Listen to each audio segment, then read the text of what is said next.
ቀጥለናል። ባቦል ዜናችን የቢዝነስ መረጃዎች የሚቀርቡበት ጊዜ ላይ እንገኛለን። ቤተልሔም ሞገስ መረጃዎችን ልታጋራን እዚህ ስቱዲዮ ተገኝታለች። ቤቲ እንደምን ዋልሽ? ደህና ነኝ። አቢ እንደምን ዋልክ? ደህና ነኝ። ወደ መረጃዎች ማለፍ እንችላለን። አመሰግናለሁ። ጤና ይስጥልን የተወደዳችሁ ተመልካቾቻችን፣ የሰዓቱ የቢዝነስ ዘገባችን ተጀምሯል። አስቀድመን ያጋራችንን የኢትሲዎች አክሲዮን ማህበርን መልእክት ተከታትለን እንመለስ። በቃ ሙላባትና ልስጣት አታረገው ያረ ሙላበት ያው እንዴት ይማለልኩ እዛ ጋር ገና ይኑላ ሰልፍ ጠብቄ ያውልህ ባዶ ኤቲኤም እዛ ጋር አለልህ። አይ እኔ የምጠቀመው የክፍያ ካርድ እኮ ሌላ ባንክ ስለሆነ ደሞዝ ገብቶና ከፋያችን ይሳል ዛሬማ ከፋ አንተ ነህ። ባንክ በቂ ገንዘብ አለሽ ነበር። ፖስት ማሽን አለ ወይ ቀርታ የዚህ ባንክ ክፍያ ካርድ አጣሽኩት። ሰበበኝ ኧረ እባክህ ተው። ሁሉም የክፍያ ካርድ በሁሉም ፖስት ማሽን ላይ ይሰራል።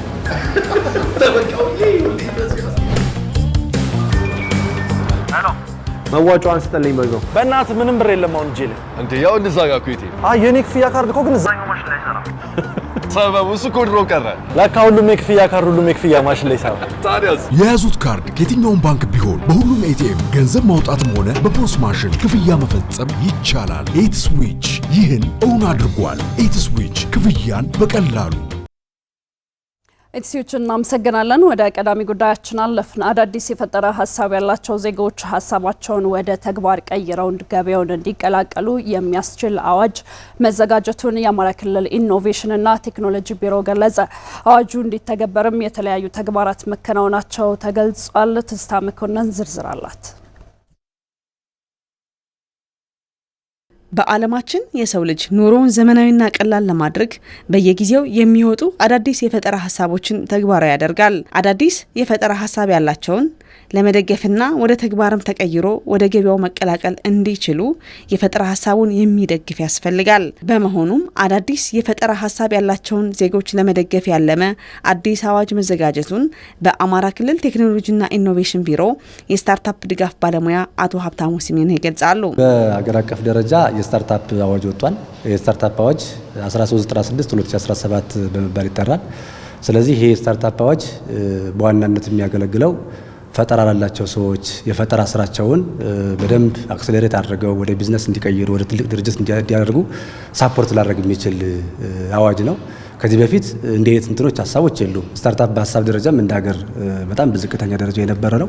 ፕላስ ደግሞ በትኩረትም ደረጃ በጣም ዝቅተኛ የነበረበት፣ ሌሎች ሀገሮች ግን ያደጉበት በጣም ስራ የሰሩበት ትልልቅ ድርጅቶች ካምፓኒዎች የተፈጠሩበት ነው። ይሄን በመደገፋቸው ይሄንን ስራ መስራታቸው በእኛ ሀገር ደረጃ ግን እስካሁን ድረስ የመጀመሪያ ነው። እንግዲህ ስታርታፕን መደገፍ፣ ፈጠራን መደገፍ። አንድ ሀገር ልታድግ የምትችለው በፈጠራ ሀሳብ ነው። የስታርታፕ አዋጁ አስፈላጊነትም ወጣቶች በራሳቸው ማድረግ የማይችሉትን በኢኮኖሚ ለመደገፍ ያለፈ መሆኑንም ባለሙያው ይናገራል። ስለዚህ አንድ ሀገር ፈጠራ ከሌለ፣ ኢኖቬሽን ከሌለ፣ ስታርታፕ ከሌለ ማደግ አይቻልም። ስለዚህ ማደግ የሚቻለው በፈጠራና በኢኖቬሽን ነው። ስለዚህ ያንን ደግሞ ሪስክ አለው። ስለዚህ ፈጠራ አዲስ ሀሳብ እንደመሆኑ መጠን ከማርኬት ጋር ተያይዞ ሪስኮች አሉት። ከውጤታማነት ተያይዞ ሪስኮች አሉት። ሰው ይህንን ሪስክ ወጣቶቹ ደግሞ የስራ ፈጣሪዎቹ ፈርተው ወደ ሌላ ቢዝነስ ሽፍት እንዲያደርጉ ፈጠራቸውን ወደ ኋላ እንዳይሉ ይህንን ሊደግፍ የሚችል ይህንን ሊያበረታታ የሚችል የስታርታፕ አዋጅ ነው የመጣው። ሪስኮቹን ሸር ማድረግ ነው። አንሰርቴኒቲዎች አሉ፣ ሪስኮች አሉበት። ሸር ማድረግ፣ የፋይናንስ ድጋፍ ማድረግ፣ ስልጠናዎችን ማመቻቸትና ሌሎችም አጠቃላይ ለስታርታፕ ያስፈልጋሉ የሚባሉ ድጋፎችን ለመስጠት የተቋቋመ ወይ ደግሞ የተዘጋጀ አዋጅ ነው ማለት ነው። የስታርታፕ አዋጅ ያስፈለገበት ምክንያትም አዳዲስ በሚመጡ የፈጠራ ሀሳቦች የስራ ዕድል ለመፍጠር ኢኮኖሚውን ለማበረታታትና በዓለም ገበያም ተወዳዳሪ ለመሆን እንዲቻል መሆኑን በአማራ ክልል ቴክኖሎጂና ኢኖቬሽን ቢሮ የስታርታፕ ድጋፍ ባለሙያ አቶ ሀብታሙ ሲሜን ያብራራሉ። በእኛ ሀገር ደግሞ ትልቅ ፖቴንሻል አቅም አለ። አሁን በዩኒቨርሲቲዎች እናይ፣ በየፖሊቴክኒኮች እናይ፣ አሁን እኛ ጋር እየመጡ የምናናገራቸው ፈጠራ በጣም ጥሩ ፈጠራ ያላቸው ሰዎች አሉ፣ ወጣቶች አሉ። ስለዚህ እነዚያን ወጣቶች መደገፍ ነው። አቅም አለ፣ እንደ ሀገር አቅም አለ። ፈጠራ ላይ የመፍጠር አቅም የለብንም። ከዚህ በፊት ግን ምቹ ሁኔታዎች አልነበሩ። ሰው ፈጠራ ከሚፈጠር ይልቅ የሆነ ሱቅ ንግድ ቢነግድ የሆነ ነገር በተለመደው የንግድ ስራ ቢገባ ያዋጣዋል። ምንድነው ያኛው ጊዜ ይወስዳል። ቅድም እንዳልኩት ደግሞ ባልተለመደ ገበያ ውስጥ ነው የሚሰሩት። ሊከስሩ ይችላሉ፣ ሊያዋጣቸው ይችላል። ያ ሁሉ ነገር ችግሮች ምንድነው የሚባሉት ተግዳሮቶች ስላሉባቸው እነሱን ከመሄድ ልቅስ ወደ ምን ሄዱ ይችላሉ? ቀለል ወዳለው ንግድ ሊሄዱ ይችላሉ።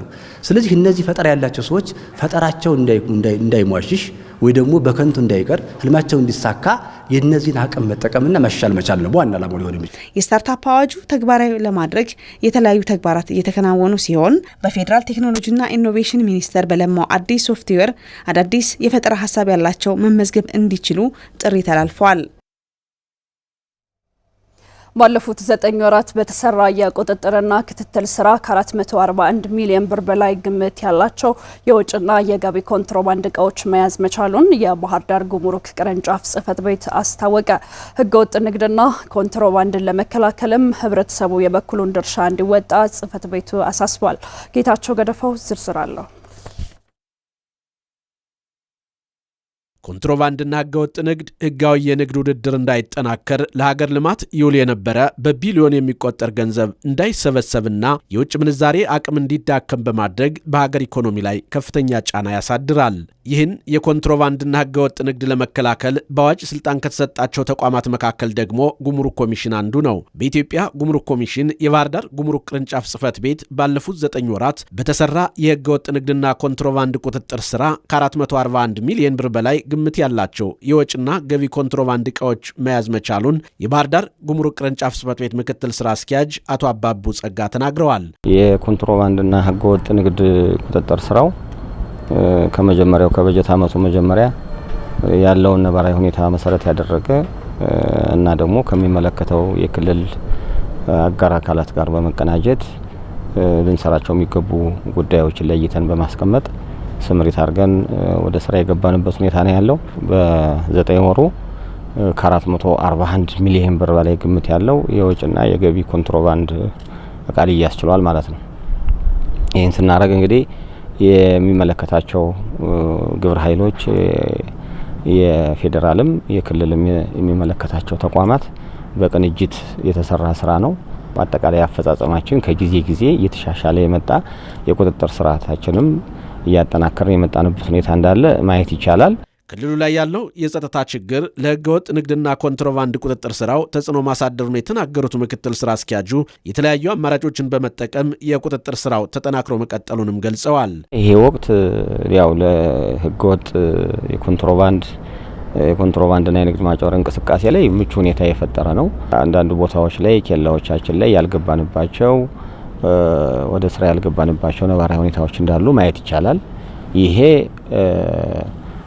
ከፍተኛ የሆነ ተጽዕኖ እንዳለው ማየት ይቻላል። እያሳደረ ያለው ተጽዕኖ በዚህ በቀላል የሚወሰድ አይደለም። የምንሰራባቸው አካባቢዎችን አሁንም የምንቆጣጠርባቸው አካባቢዎች ላይ በደንብ አጠናክረን ስራ በመስራት የሆኑ ኬላዎች ላይ መስራት የማንችልበት ነባራዊ ሁኔታ ካለ ሌሎች አማራጮችን በመጠቀም የቁጥጥር ስራውን ለማስኬድ እና ለመስራት ጥረት እያደረግን ያለ ነው። የኮንትሮባንድና ህገወጥ ንግድ የአፈጻጸም ስልቱ ተለዋዋጭ በመሆኑ ድርጊቱን ለመግታትና በሀገር ኢኮኖሚ ላይ የሚያሳድረውን ተጽዕኖ ለመከላከል ሁሉም ባለድርሻ አካላትና ህብረተሰቡ የበኩሉን ድርሻ እንዲወጣም ምክትል ስራ አስኪያጁ ጥሪ አቅርበዋል። በአንድ ተቋምና በአንድ አካል ብቻ የሚሰራ አይደለም። ሁሉን አቀፍ ማህበረሰቡም አንደኛ ከዚህ ተጠቃሚ አይደለም፣ ተጎጅ ነን። እንደ ማህበረሰብ በኮንትሮባንድ በህገወጥ ንግድ ጉዳት ካልሆነ በስተቀር ትንሽ ግለሰቦች ብቻ ካልሆነ በስተቀር ተጠቃሚ የሚሆኑት እንደ ማህበረሰብ ተጎጅ ስለሆነ የማህበረሰቡን ይሄን የማስገንዘብ ስራዎች ባሉ አማራጮች ተጠቅመን እየተሰራ ያለበት ሁኔታ አለ። በክልሉም በራሱ የክልሉ ግብረ ኃይልም እየሰራቸው ያሉ የግንዛቤ መፍጠሪያ መድረኮች አሉ። በቀጣይም ማህበረሰቡ መረጃዎችን በመስጠት በመተባበር ከፍተኛ የሆነ አስተዋጽኦ የሚያበረክቱ አካባቢዎች አሉ። አንዳንድ አካባቢ ደግሞ ገና አሁንም ግንዛቤ ማሳደግ የሚገባ እንደሆነ ያየንበት ነባራዊ ሁኔታ ነው ያለው።